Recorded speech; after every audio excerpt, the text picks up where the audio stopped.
Assalamualaikum warahmatullahi wabarakatuh. Shalom, Om Swastiastu, Namo Buddhaya, Salam Kebajikan. Yang terhormat Bapak atau Ibu Presiden Republik Indonesia, yang terhormat para Menteri Kabinet Indonesia Maju, yang terhormat para tokoh masyarakat dan agama, dan para hadirin yang saya hormati. Hari ini kita berkumpul untuk membahas tentang masa depan bangsa kita, bangsa Indonesia.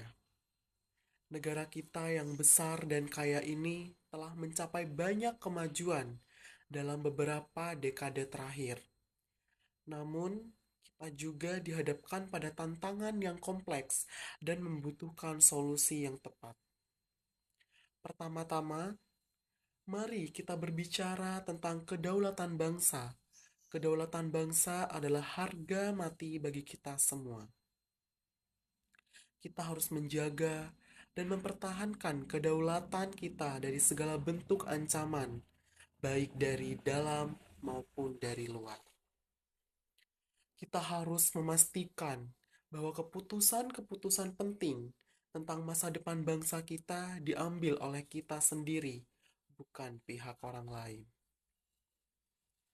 Kedua, mari kita berbicara tentang keadilan sosial. Keadilan sosial adalah prinsip dasar yang harus kita tekuni, yang harus kita miliki, dan harus kita junjung lebih tinggi dalam membangun masyarakat yang lebih aman, damai, dan sentosa. Kita harus memastikan bahwa setiap warga negara memiliki akses yang sama terhadap pendidikan, kesehatan, dan kesempatan ekonomi. Kita harus mengurangi kesenjangan antara kaya dan miskin, antara kota dan juga desa.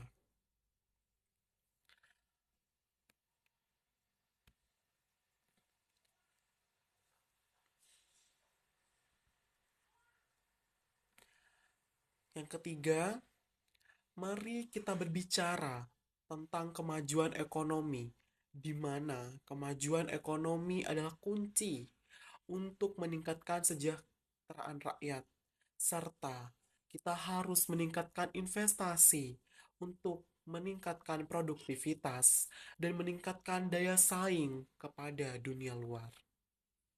Kita harus mengembangkan proyek-proyek ekonomi yang berkualitatif, serta mengembangkan ekonomi yang berbasis pada inovasi dan teknologi. Kita sebagai rakyat dan bangsa Indonesia, kemajuan ekonomi bertumpu pada kita di masa depan. Yang keempat, mari kita berbicara tentang lingkungan hidup, di mana lingkungan hidup merupakan tanggung jawab kita semua. Kita harus menjaga, melestarikan, dan membudidayakan lingkungan hidup kita untuk generasi yang masa depan atau generasi yang akan datang.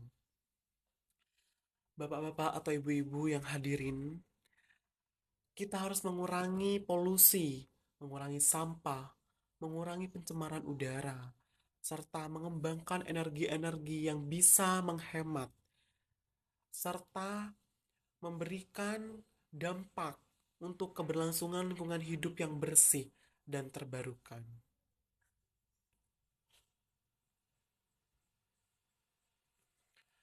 Yang kelima, mari kita berbicara tentang pendidikan. Di Indonesia, pendidikan adalah suatu kunci keberhasilan bagi generasi anak muda yang ingin meneruskan dan ingin memberikan prioritas yang lebih baik kepada bangsa dan negara kita. Maka dari itu, pendidikan adalah kunci untuk meningkatkan kualitas sumber daya manusia. Kita harus meningkatkan akses terhadap pendidikan yang berkualitas, meningkatkan kualitas guru, mengembangkan kurikulum yang relevan dan kebutuhan zaman. Kita akan menghadapi Indonesia Emas pada tahun 2045. Maka dari itu, kita harus gencar-gencar memberikan dampak positif bagi generasi muda di Indonesia. Dalam menghadapi tantangan tersebut, kita harus bekerja sama dan bersatu untuk bisa meninggalkan perbedaan-perbedaan kita dan mencari titik temu untuk kemajuan bangsa ini. Kita harus membangun masyarakat yang inklusif, adil, dan berkelanjutan. Mari kita sama-sama untuk membangun Indonesia yang berdaulat, adil, maju, dan makmur. Mari kita jadikan Indonesia sebagai negara maju, sejahtera, dan bermartabat. Terima kasih. Mungkin hanya itu saja yang bisa saya sampaikan pada pidato kali ini. Semoga bermanfaat. Wabillahi taufik wal hidayah. Wassalamualaikum warahmatullahi wabarakatuh.